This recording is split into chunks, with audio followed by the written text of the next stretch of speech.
Well, good afternoon and welcome back again, Realty Pros. Today, we're going to be talking about initiating your listings. For the last several weeks, we've been talking about marketing for listings. We've gone from your short sales to pre-foreclosures to last week, we talked about for sale by owners.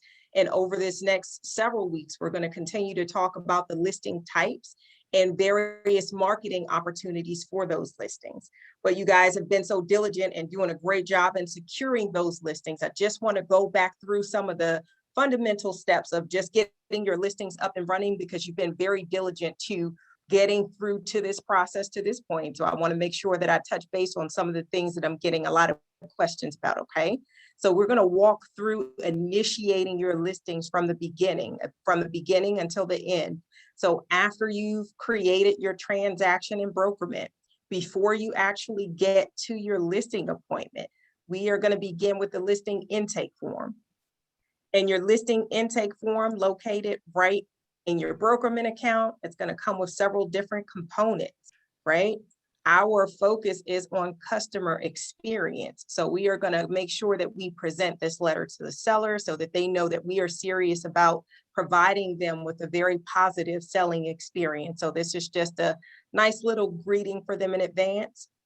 And then you want to collect some information from them. You want to know how you can make this transaction a perfect 10 for them, along with all of the other questions that we have from here. You want to make sure that you ask these questions in advance so that you can personally tailor the transaction to the needs of your sellers, right? Because what works well for one person may not work for the other.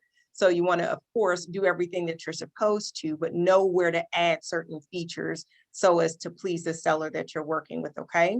So I don't have to go through each one of these questions that are on there, but they are each there for a very purposeful reason. So get those questions answered from your sellers in advance so that you will know how to be of service to them, okay? Next page on your listing intake form. This is most of the information that you're going to need in order for you to begin preparing your listing documents. And in order for you to also complete your comparative market analysis. So you're going to get, of course, the seller's name, property address, their telephone numbers, but then also you're going to get information about their mortgage. You need to know what their mortgage balance is. You need to know how many liens there are on that property. You need to know how many mortgages. You need to know the lenders, whether they have a line of credit on the property, whether they used a down payment assistance program when purchasing that property, and if they are current on their mortgage, if they've received any bank notices, and all of these things. So these are just preliminary questions that you're going to get from your seller. Can anybody tell me why we need to know before we ever even meet with the seller when we're preparing their documents? Why do we need to know what their mortgage balance is?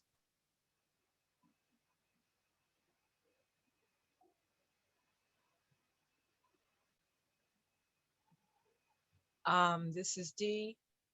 Perhaps because it might help us determine how much they might make from the sale, and also, to prepare them for what goes along with that, because that's part of their closing costs issues, whatever it is that they have to pay out. So that might be part of it. That is definitely a very big part of it. Can anybody think of anything else? Hey, it's Angela. Hey, Angie. Hey, I would just say to determine whether it's going to be a short sale, standard sale, or if they are even in a position to sell their home. I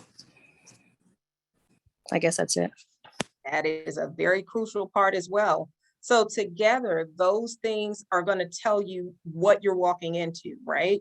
If you're going into a property and just by knowing what that mortgage balance is, you've looked at the market analysis and you see that they're $80,000 underwater, you know that that's going to be a short sale.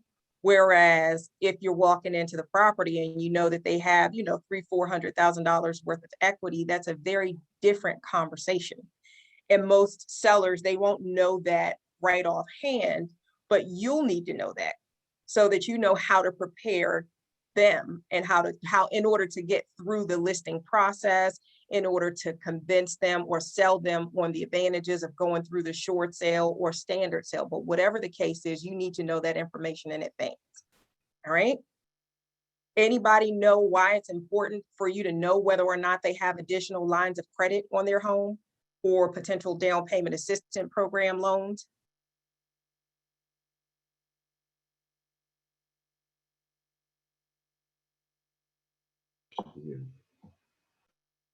Hello. Hello, is that Anthony?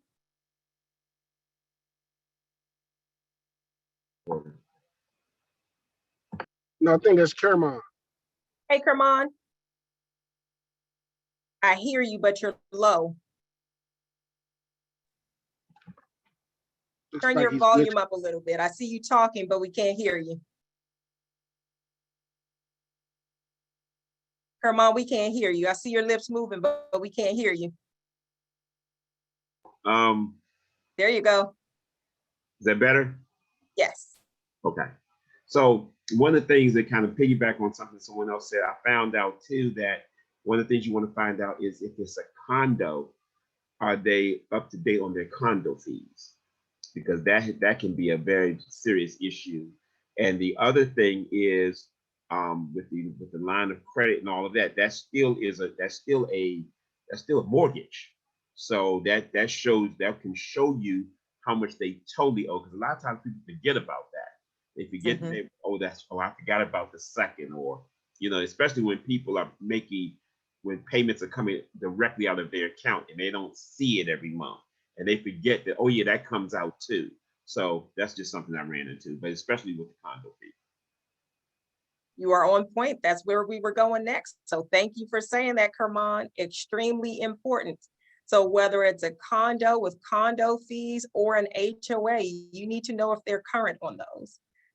Those are liens against the property as well. So thank you for adding that, Kermon. So to wrap that piece up, you need to know the seller's full financial position. You need to know if they're current. You need to know if they've received any bank notices, because even if they have, say by chance, they have $300,000 or $400,000 worth of equity in the property, but they're not current and they haven't paid the mortgage, then that's a different position. That's a different level of urgency altogether. And if they've received bank notices or if they haven't, you need to know that information.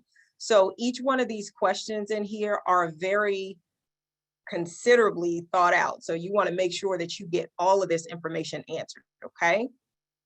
Then next, you need to verify how many bedrooms and bathrooms. And as simplistic as that is, oftentimes people will simply go by what's on the tax record.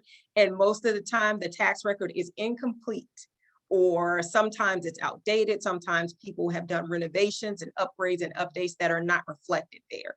So you want to make sure that you verify this information by getting it from the seller, no matter what the tax record says, okay? So get all of that information: fireplace, basement, what type of basement, if it's fully finished, if it, is partially finished, if it has an in-law suite down there. You're going to gather all of this information because the goal is for you to complete a comparative market analysis that allows you to compare apples to apples, and not simply doing a market analysis, that is, just a house. You want to make sure that you specify each one of these features so that you can compare it to properties as like kind as possible, okay? Then in addition to flooring type and the style of the house, year built, and all this good stuff, get this information: garage, driveway, bonus rooms, all of those things are important. Additional structures, those are very important as well, because if there is a shed, or if there is a second house, or if there's a gazebo, or whatever those things are, they add value to the property. So you want to make sure that you ask those questions and get those things answered. Because if you're comparing properties that are on the same row, but one of them has, a big gazebo and a deck out back and 2 or 3 storage sheds and, a patio on the back as well, those properties are going to be worth 2 different prices there. So get that, ask about all the upgrades, ask for the years of the upgrades, because when appraisers are assessing the property, they're looking at the year that the property was renovated. So ask for each one of those upgrades and updates, And it's going to be better too if you have your seller to send you an email with all of the upgrades and if they have replaced any of the systems with the years for those as well, because that's just going to help give you further detail. All right. Now, condo association, with regards to HOA or condo association, get this information in advance, because just like what Kermon was saying, you want to know if there are any outstanding fees on there. But in addition to that, if your seller has an HOA or if they have a condo, more specifically, you want to know several things in advance so you know how simplistic or how complex your sale is going to be. And as it pertains to the condos, can anybody tell me what information you need to gather in advance from your sellers?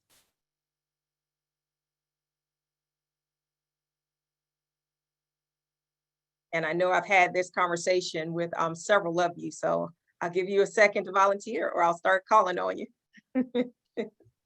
Are we talking about making sure that we have the package available at for at least we've reviewed it and to make it available to whomever might be purchasing the property after ratification of contract? That is a very good guess, Dee. Thank you for saying that. We're going to go down that path as well. So preliminarily, the package won't be available, but it's going to be crucial to make sure that those condo docs go over to the buyer once you are ratified.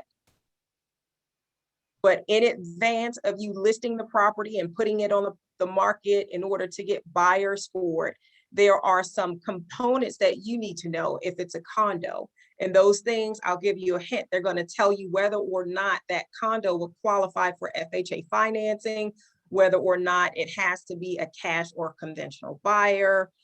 There's something in particular. Ms. Porter, you talking about the delinquency rate? Absolutely, yes. There you go. You need to know what your delinquency rate is. All right, can anybody tell me anything about that? Well, I can tell you that if the delinquency rate is high, you're not going to be able to go FHA. Right. You are absolutely right about that. Can anybody tell me what high means in terms of condo delinquency rate? Is it 25%? I think it's 15%. Oh, Ding, ding, ding, 15%. So if it's above 15%, FHA is not going to fund that purchase. So this is a very important conversation to have with our sellers because 97% of buyers are going with FHA, unless of course, we advise them to go with conventional because it's more competitive. Just right offhand, they would choose to go with an FHA product. So that's really important for us to note, because if the buyer is only able to qualify for FHA, then that's going to limit the pool of buyers who will be in the market to purchase that condo. Then that limits you to your conventional products, your cash products, and so forth and so on. So to that end, you want to know this information in advance so that you can prepare your seller. And sellers, 9 times out of 10, they're not going to know that information. And that's why you want to get the property management company's information. You want to have a contact person, a telephone number, so that you can give them a call, say, Mr. or Mrs., whomever, this is Kermon with Porterhouse International Realty Group, representing the seller at 123 Main Street. And I wanted to call before listing the property and find out what the delinquency rate is. There's another important feature as well. There are 3 that are important. 2 are of major importance. The first and most important one is that delinquency rate. The second one is going to be the owner occupancy to your investor rate over there. That's something else that's going to determine whether or not lenders are going to lend over there. They want more owner occupants, at least 51% owner occupants to investors, no more than 49% investors. Can anybody tell me what the thoughts and considerations of the banks may be behind not lending if the community has high delinquency and high investor versus owner occupancy? Anybody want to take a stab at that? I think it has to do with default and right. it going into foreclosure rate. Mm-hmm. So those are very good thoughts. I'll make it very simplistic. The bank is investing, right? They want to make their money back. And the way that they look at it is, if a high percentage of the occupants over there, the homeowners, are not paying their condo fees, then the condo association does not have the reserves that they need. in their budget in order to keep the properties up. So when that happens, the properties will start going downhill. And if that does happen, then the banks will then lose money. So very simplistically, they are protecting their own interests. All right. Can And I, also, sure. so we're still on condos. Are we going to talk about HOAs? So not as extensively because they're slightly different. There's a bigger issue with the condo delinquency there. Okay, so I'll hold my Okay. question till we get there. You got it. So in terms of what that fee is, the frequency and whether or not they're current on that, you need to know that. Now, with regards to the HOA, that's going to be a lien on the property. So the property, in order for it to get sold, that HOA lien is going to have to be paid. For the title to transfer without any issues, it has to be paid. So you want to find out this same information for the HOA, who the property management is, contact person, and so forth and so on. And any notes that you can get from the seller, just put all of that information right there so that you can begin to do your research. All right. That's just stage one in terms of research, so as to prepare for your listing appointment. So this is information that's gathered not from the seller on the spot, but so that you can begin to do your research. Ms. Porter, Yes. also, isn't it the case that it may not be necessarily a matter of for condos delinquency rate? It just may be that that project didn't apply for FHA, and so it still may not be FHA approved? So that is a very good question as well. And what Anita is talking about is the property being FHA approved. Because if a property is not FHA approved, then it's not going to go FHA. If, however, the delinquency rate is too high, it's still not going to go FHA. So when you look up properties that are approved, it could be that the delinquency rate is too high, or maybe that association just never applied for the approval there. So that is something to note as well. And we actually have a list of approved condos in your BrokerMint library, and you can get, just real-time information from Michael Cooper there too. Ms. Porter? Yes. Yeah. Is there any time that they will do a case-by-case approval on a condo if it's not FHA approved? So that's going to be a Michael Cooper question. Okay. That'll be a Michael Cooper question. All right. So once we've gotten through that information, we're gathering all the details we need so that we can be prepared for our listing. Then we're going to actually start looking at doing a comparative market analysis on the property. We complete our comparative market analysis, which we won't go through the full step today. And then we're going to start preparing our listing presentation as well, because our listing presentation, we're going to customize this to the client. Okay. So here's your Porterhouse listing presentation. Most of these are going to be your boilerplate template, so you're not going to need to do anything to it. But for a couple of these pages, we definitely want you to customize it. So each of you has this. So you're simply going to make a copy of it. And then for at the very least, let me know if you can see the full screen there. You guys see the full screen? Yes. Perfect. All right, so at the very least, after this page, if you simply copy this slide and you drive past your client's home and, take your phone picture to the side and take a picture of their property, and you actually put their property in here and put listing consultation for their property and put their property address, that's something that can help to make a very personal connection with the client and make them to feel special, okay? And also, as we go here and we talk about just testimonials, you want to put some of your client testimonials there. If you don't have any that you've collected, the ones from the brokerage suffice, because we're all Porterhouse. So this is talking about Porterhouse International Realty Group. But if you want to put some of your client testimonials, you can absolutely customize that and make it personally tailored to you. Okay. I'm gonna go back to that first page again really quickly there, because about your Porterhouse, where you put this right here, you guys can put a picture of yourself there. Put a picture of yourself and put some information about yourself. If you want to put maybe one paragraph a one paragraph bio or something. We want you guys to really stand out from amongst the competition. So this is made to be personally edited to yourself. About 99% of this is going to be the way that it is, but just to customize it to make yourself and your client's property stand out, it's really going to go a long way there. Okay. So your testimonials, you're going to talk to your client when you're going to that listing consultation, you're talking to them about agency, you're talking about all the things that benefit them, and you're selling yourself before you ever ask them to sign any document. So this listing consultation is meant to set you apart as the expert, right? Because the client needs to know you. Of course, they know you because they're talking to you. They need to like you, and then they need to trust you. And you going through this process is going to help to make you appear to be and show that you are a real estate professional and an expert in the industry. So you're going to go through this information. There's education in here for your client. You're going to teach them about the home selling process. And please do not assume that because the client has sold a property before, they know everything that's included in the process, because we would, you'd be surprised. So don't skip through it. You might say, okay, well, they've actually sold a home before. They just want to sign the documents and move forward.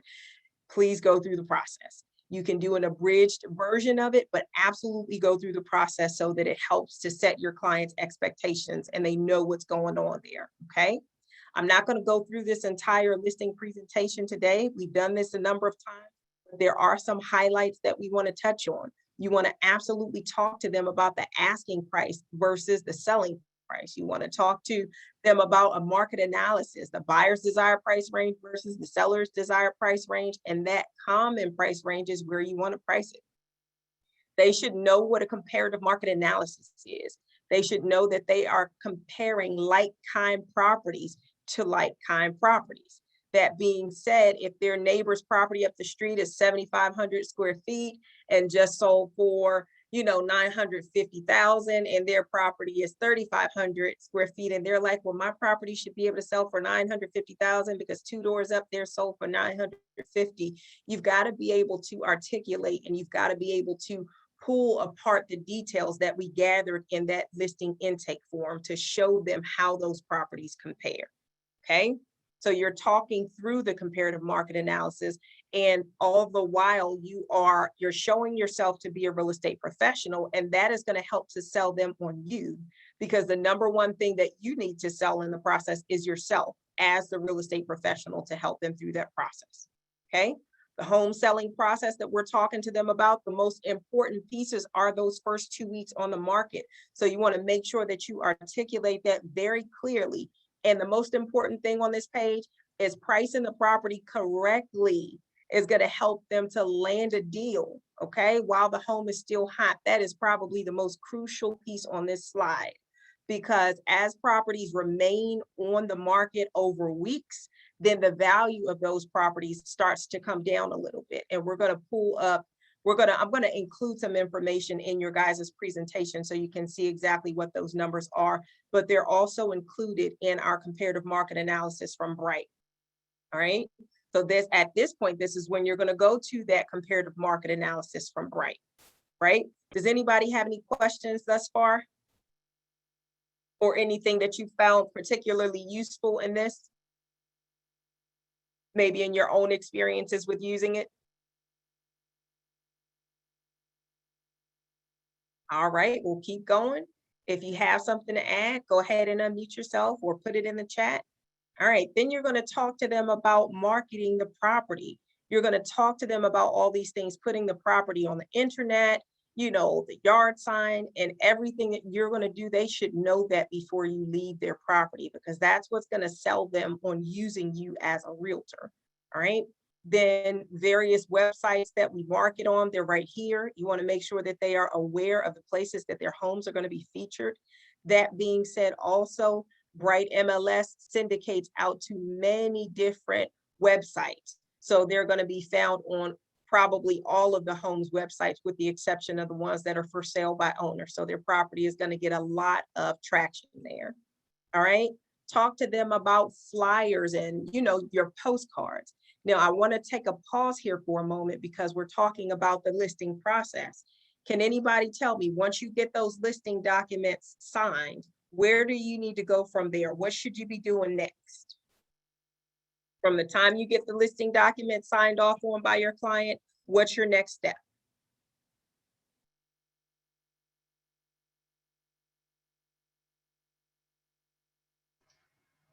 Are we submitting them to you for review? Well, yes, definitely submit them to the office. And let me rephrase that question a little bit. Thank you for saying that, Anita. As soon as you get any of the contracts ratified, definitely submit them to the office because we have to have them on file before we even start marketing. Now, from a marketing perspective, what's the first piece of marketing you're going to do once you get that signed listing agreement? You're gonna put it in the MLS? Under what status? Coming soon? Perfect. All right. Now, in that coming soon listing status, there are several things that you need to do, right? With coming soon, how many days do you get in the coming soon status? I think it's 20 or 25 days or 30 days. 21, Right in the middle, right in the middle. Anybody else want to guess? 21. That's exactly it. 21 days. So you get 21 days to market coming soon on that property.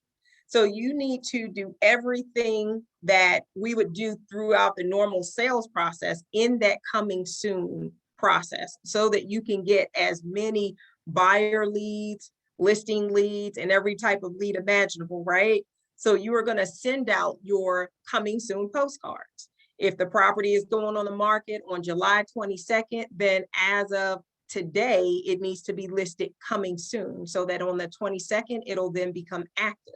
You guys are going to send over some photos, send over at least 3 photos, 3 to 5 photos of the property, send them to info@Porterhouse Realty Pros so that we can go ahead and order your coming soon postcards. Let us know how many, let us know, what specific information you want there, but the postcard's already done. You just would give us the property address and you would give us the photos, okay? So you're going to send those out. You're going to upload once you get that proof back for your postcard, I have, a couple of them for your just listed. You're going to send those out. You're going to post them on your social media sites. Here's one for just listed. So as you're sending this out, these are all marketing opportunities for you. So with your just listed, well, before you get there, you're coming soon, you should be scheduling an open house. So the first date that that property comes on the market, you should have an open house that's already scheduled. And you should be marketing that open house along every media platform so that each of your clients know that you are being very diligent to market their home, but you're also showcasing yourself to other potential sellers. So as they see how you're marketing for your current client, they're going to see how you're going to market for them, right? Okay. So with your just listed, your coming soon, your open house, all of these are segues into conversations with other sellers in the community that your listing is located in. So now you have a golden ticket that allows for you to go in and have a conversation with the next door neighbor. You go over, you door knock, you have, one of your flyers in hand or a postcard, hey, Mr. or Mrs. Seller, just wanted to reach out and let you know that I'm Anita Bowie, Porterhouse International Realty Group, and I wanted to invite you to an open house on a property that we have listed here next door, and you give them the date and the time. And for the sellers in the community, you want to invite them to come out an hour before the actual open house starts for everybody else so that you can establish a rapport with them and gather information and give them information as well. Can anybody tell me why you would want to do something like that?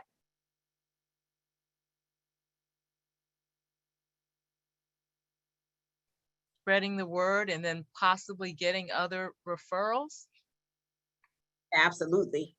So you want those sellers in that neighborhood to know you. You want your name to be synonymous with, oh, that agent can actually sell my property. And then also people talk, right?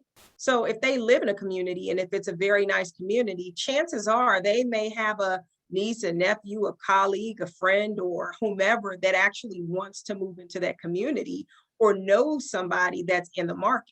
So you're going to be asking several questions to the sellers or the homeowners when they come to your open house. You're giving them information on the property, but you're asking them if they know what their home's value is and if they've considered selling their home.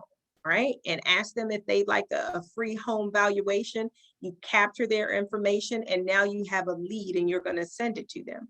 But then you're also going to ask them, hey, do you know anybody that is looking to buy in this community? Are you willing to share their information with me so that I can give them these property details?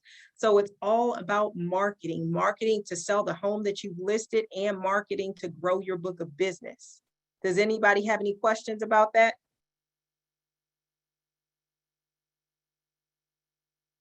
All right. Now your coming soon should be posted, as we said, on each one of your social media outfits, if that's what your preference is. If you guys, we'll go over some additional marketing strategies, but this coming soon and you're just listed and your open house, it should be everywhere so that people are drawn to you and you can actually get those leads from it. All right. Your open house is important. So you want to plan your open house very well so that you're able to capture those buyer leads for the property. If you are able to plan your open house and market it well, then you may be able to earn your full commission without having to pay half of it to a buyer's agent. So that is a very good opportunity for you guys. And then for those of you that are working together on the team, on teams, this is something that you can do in your sleep. You know what I mean? So market your property for several different reasons, but it's a win-win for everybody when you're very diligent to market your open house as well as the listing. All right. Talk to your clients about the multiple listing system. I will not belabor this point. I'm going to skip right past it. Social media networks, I'm going to skip right past those. Those are very important as well. But one thing I will touch base on is HomeSnap Pro for your marketing. We pay for HomeSnap through Bright MLS, right? You get that, but you can pay an additional fee for them to market your listing for you on those different social media platforms. So you just pay per listing. You may add, $99, $150, $200, whatever your budget is for marketing that listing. Invest into marketing your listing, because when you invest into marketing your listing, you're going to get that many more prospects. So you're going to get buyers and you're going to get seller leads. And then you also have information to share with your sellers. Does anybody have anything that they'd like to share or any success that they've had with any of the HomeSnap Pro marketing features?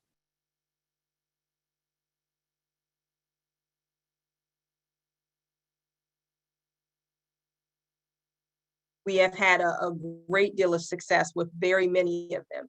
And even a lot of the leads that we send to you guys, a lot of the leads come from these various platforms. So if you want to start with maybe one of them and then go to the others and see which one you like best, they have different offerings and they give you a different number of leads and views and so forth and so on. But we want to be diligent so that our clients see how you're marketing their property. All right. So this is just, we're talking to them about the property, everything being mobile. So you don't have to be in front of your computer in order to market the property. I'm going to skip through the last few pieces of this. Preparing the property for showing. You want to make sure that your clients do everything they need to do to think like a buyer and actually prepare their property.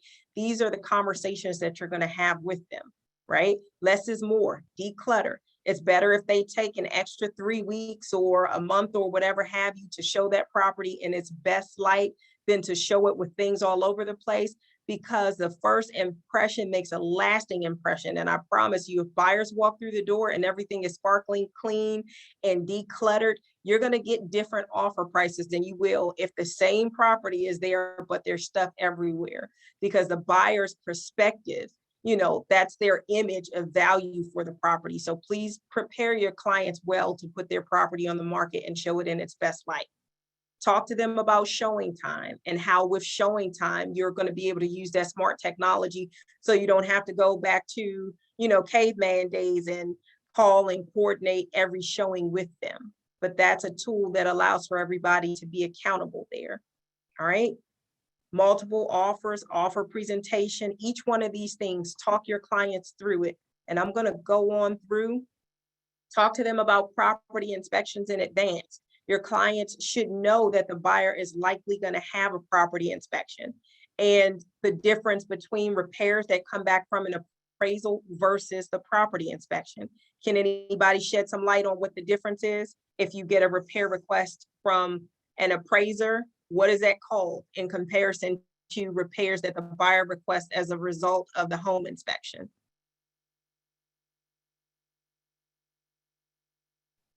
So the ones that come from the appraiser are required, usually required by the lender to be done.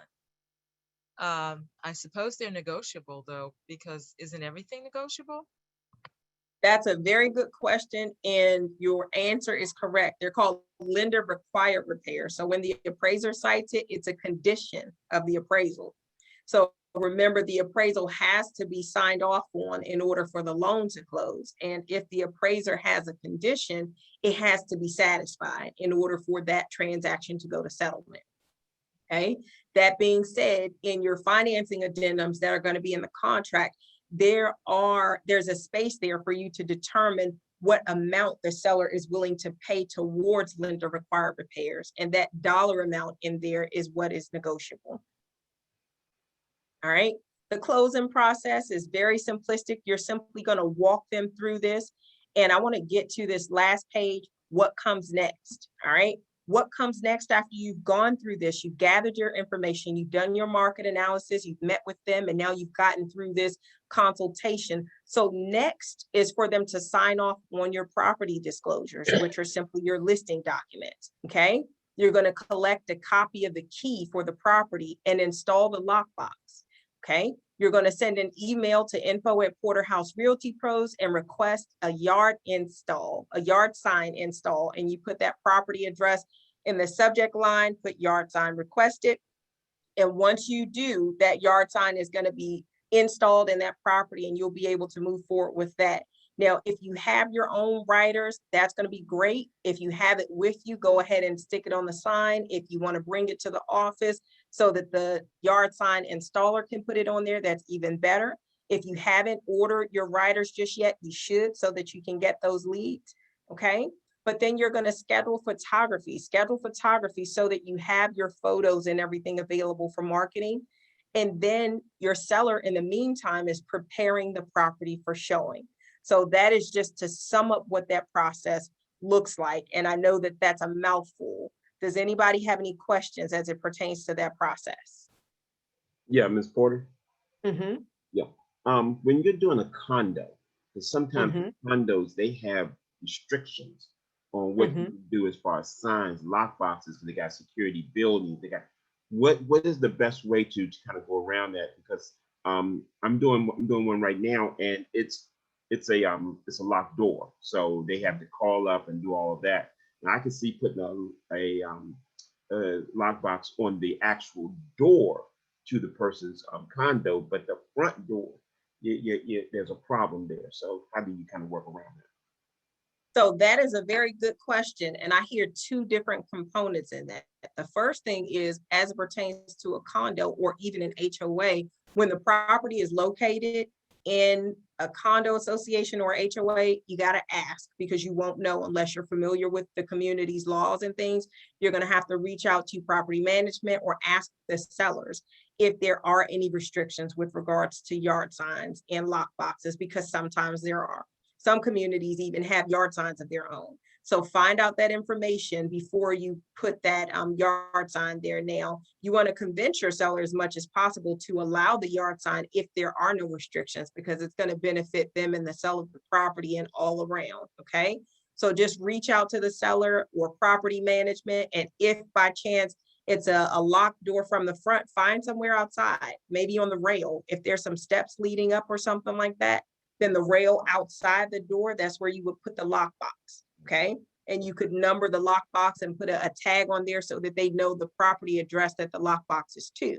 And of course, the agents won't be able to access it without having a confirmed showing, so that you have their information through showing time. So that information will be secured in your system.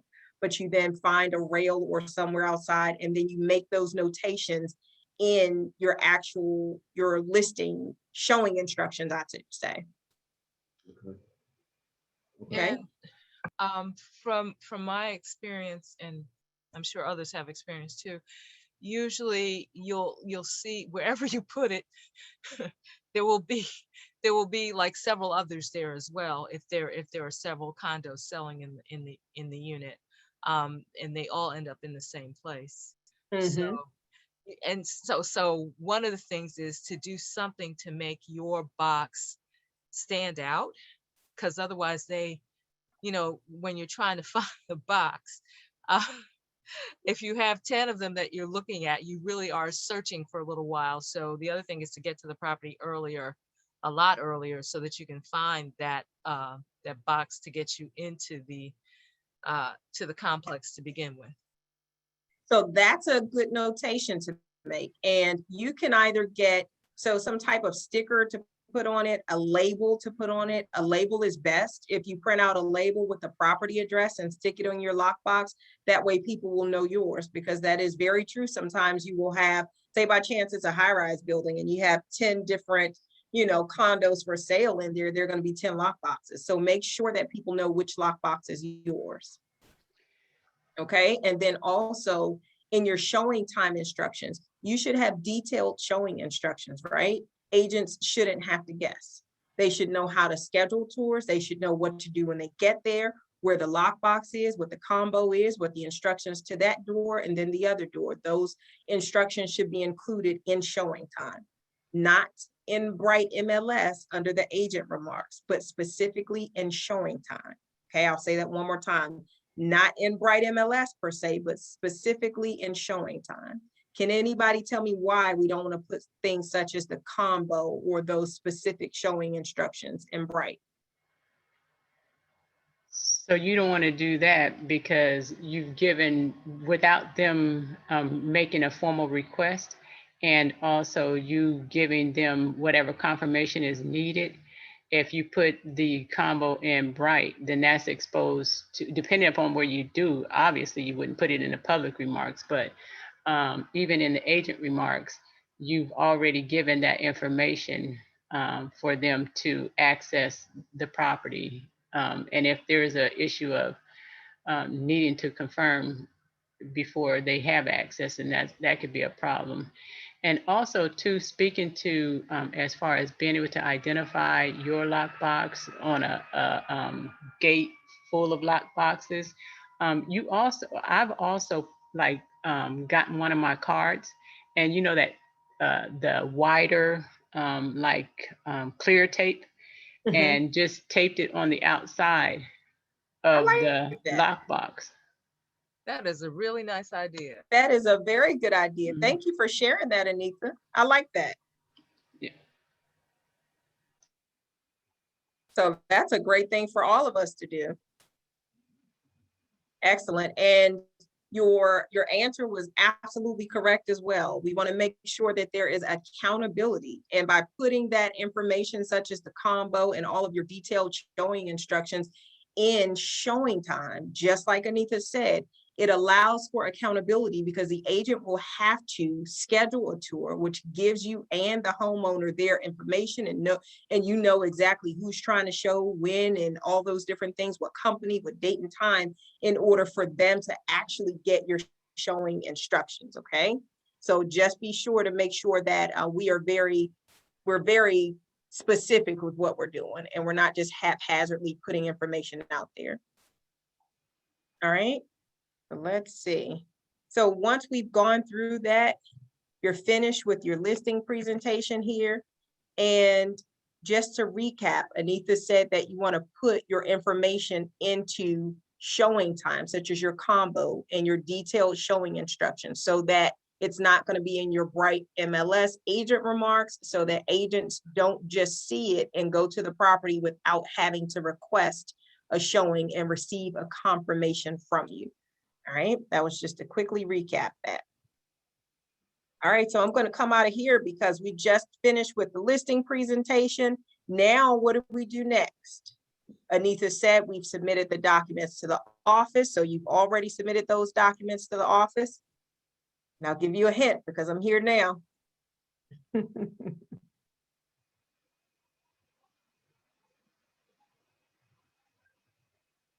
Put it on the MLS. You got it. You're gonna go to Bright, okay? Now in Bright, you're gonna go to add your listings in Bright. Let me move this over. So if you click on new listing, you're gonna go through this entire process. So whether it's residential, you're gonna put that information there, your structure type and so forth and so on.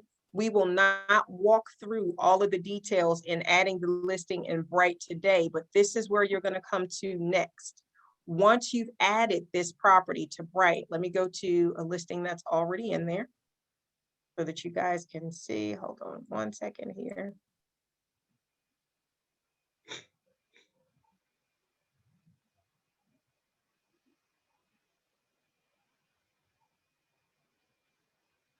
Okay, let's just say by chance, if we were to go to this listing, there are some fields in the listing. So when you go to add your listing, all of this information or most of the information is going to be blank, with the exception of the information that's going to be pre-populated from your tax record, okay? So as you look at the left-hand side of the screen where you see listing agreement going all the way down to remarks, there are going to be little red circles with numbers in them to tell you how many outstanding pieces of information you have. So you are going to fill in all of that information first, and then you'll come back and add all of the other detail to the listing. But you're just going to go through everything that's in here and enter this information based on what you've collected from the seller in conjunction with the tax record that you find. Okay, so this information is going to come from your listing agreement, your notes, your remarks, your tax record, and all of that information is going to give you what you need in order to complete the information here. Okay, does anybody have any questions about that? All right, now once you finish adding this information to Bright and you actually publish it, that's when you're going to be able to go and then assign your showing instructions. That's when you're going to be able to link showing time. Before you've put this information in and you submitted it, you won't be able to access showing time just yet. But because I've submitted that property, you see everything under more. If I click on more, you see where I can look at photos, documents, showings, open houses, and so forth and so on. I can add my open house there. I can go to showing time and link showing time and put those specified remarks that we talked about. But then also from my listing, there's certain documents that I'm going to need to upload, right? And this is where I'm going to upload those documents. So if I go back to Brokerment, let's see, if I go back to Brokerment and I'm going to look at, go on up. Under listings, I see Bright MLS listing brokerage disclosure. There are a couple of disclosures that are brokerage wide. So those are going to be there for each one of the listings. So you just download it and you're going to put it in your transaction, of course, have your seller to sign off on it, and then you upload it there. Your offer instructions, all that good stuff is going to be right there for you. But then also your seller's disclosures. Because as you're working with your seller, you would have gone through that listing and then your disclosures, and we'll go through a sample really quickly here. So sample disclosures from Prince George's County, your sample disclosures right there, they're going to be uploaded into that document section also. What do those look like? I'm glad you asked. It's going to be your agency document, your understanding whom, your consent for dual agency, your notification of dual agency within a team. But let me take a step back really quickly because I want to make sure we know that on this understanding whom agents represent, there should not be an agent signature at the bottom unless your client is unable to or unwilling to sign it. If your client signs it, your signature should not be at the bottom there, okay? So your agency disclosures, this should be included. Property inclusions, that should be included as well. Your disclosure disclaimer statement, this information is necessary because all of this has to transfer to the buyer. One notation to make about this disclosure disclaimer, although this is a 4-page document, there are 2 different elections. So the buyer does not complete both the disclosure and the disclaimer. The disclosure consists of pages 1 through 3. The disclaimer is page 4. So either the buyer and the seller elect, well, technically the seller is the one that chooses which one of those is going to be applicable. So if they choose the disclosure, then that is the one that is signed. They do not need to sign both of them. If they choose the disclaimer, then that's the one that they sign. And this is what you're going to upload, okay? Your notice to buyer's rights and seller's obligation, that's a disclosure. Now, just to give you guys kind of a cheat sheet, many of the documents that you need to upload, they're going to have a space for the buyer and the seller at the bottom, right? Some you are going to be very purposeful to not upload because they are confidential information. Anything that includes your seller's financial information that is confidential. You will never upload your listing disclosure, nor will you upload your seller's financial condition to the property, but such property disclosures will need to be uploaded, right? You see this in Prince George's County, the special taxing district. You need to upload this document there as well. You also see your DNA for Prince George's County. This is required for all of Prince George's County properties, okay? That's going to be your Prince George's County disclosure and notice. You're going to upload that property disclosure as well, all right? And we go down a little bit more. A lot of the information you're going to need to gather and put in here so that the buyers will know specifically who the HOA company is. Just like you added it on your seller intake form, you're going to add it on this document. So now you're transferring it to the buyer, all right? So then also if the property is being sold as is, you're going to put that information right there, okay? Anything that you want the buyer to include with their offer, you need to include it, all right? If the property is in an HOA, you have to disclose that, all right? So this has to be the notice to the buyer. Same goes for a condo association, that has to be disclosed. That is going to be a notice to the buyer as well. Now, the tax record is something that we include. You don't have to include the tax record, but you can include the tax record. On your addendum of clauses, if there is anything that is applicable to the sale, you are going to include that there so that the buyers will know in advance. Does anybody have any questions about that?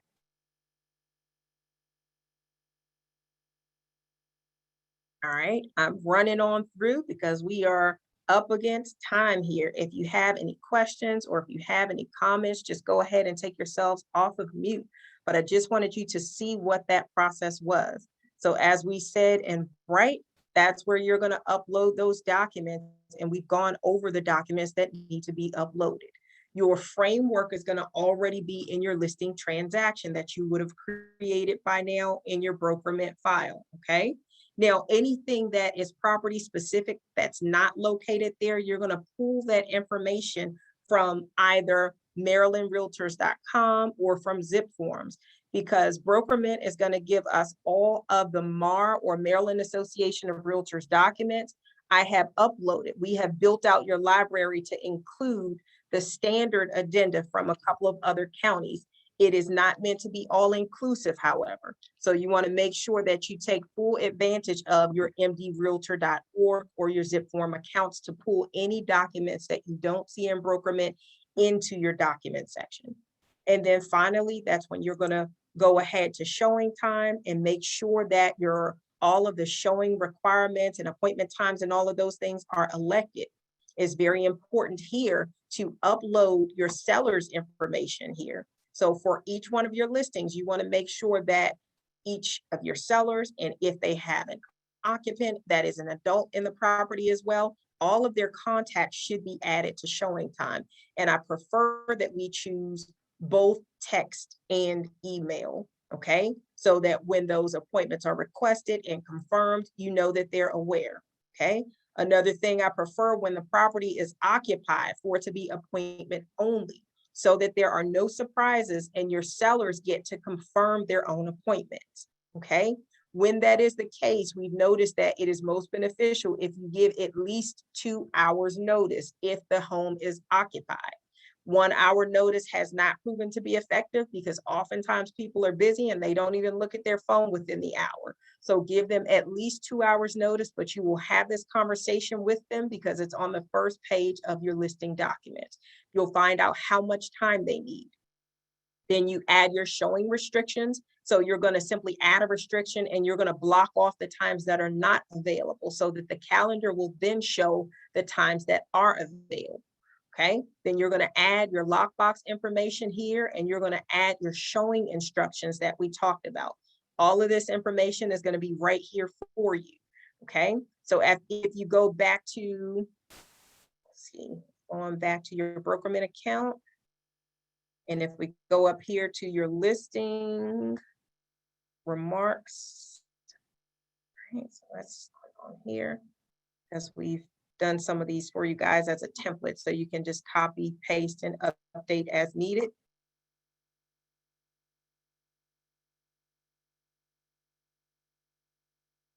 All right, so you see under listing remarks for showing instructions. All right, so you click right there and your remarks for showing time and bright, a boilerplate sample is right there for you. And most of this is going to be from property to property. So copy this and paste it and adjust it as needed. So this is what your instructions are going to be for showing time. Okay, same thing goes for bright MLS. Your remarks are already there for you. So of course you're going to attach your brokerment link so that everything will work seamlessly through your brokerment system. And that's how you are going to set up and activate your listings, guys, from preparing for your listing appointment to putting it in bright and so forth and so on. Any questions, comments?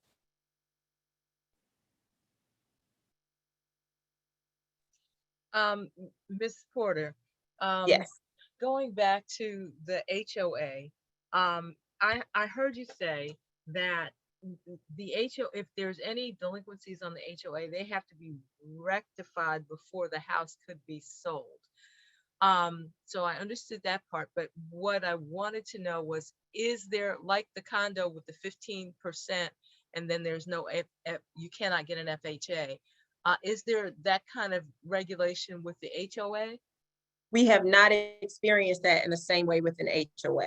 Okay. So now that being said, the property's HOA fees have to be paid. So they have to be paid at settlement. So whether that seller has paid them 2 months ago, 5 years ago, whatever that looks like, it has to be settled. So it has to be paid at settlement in order for that property to properly transfer title. Okay, thank you very much. You are very welcome. Ms. Porter, Yes. just to piggyback on that, when you're saying that the HOA fees have to be paid, they have to be paid up to date of when the sales date is, or because some places they pay yearly, they have to be paid up to the end of the year. So when the property transfers title. Okay. Mm-hmm. All right.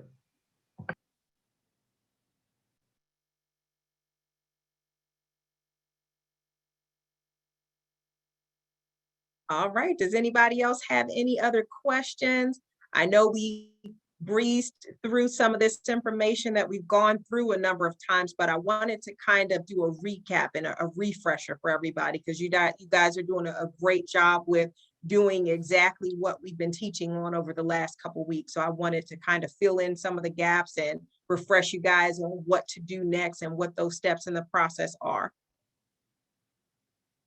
Does anybody have any comments? Can I do a good and welfare? What is that? I want to congratulate Anitha on her on her closing on Tuesday. Oh, sure. Wonderful. Congratulations, Anitha. Thank you so much. And I can say the same thing for Dee. Excellent. Congratulations to you both. Great job. Thank you. Mm-hmm. Great job.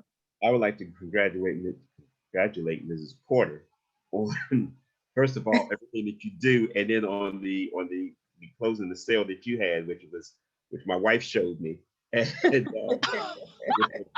just awesome. You know, she sees things that I don't see. So I just wanted to say congratulations. Oh, thank you. Yeah. You guys are so sweet. This is what we do. Right. This is what we do. And tell Christine hello, guys. We're working to get Christine on board. His wife, she is a realtor at heart. She gets up in the morning and she's online and she's looking at the properties.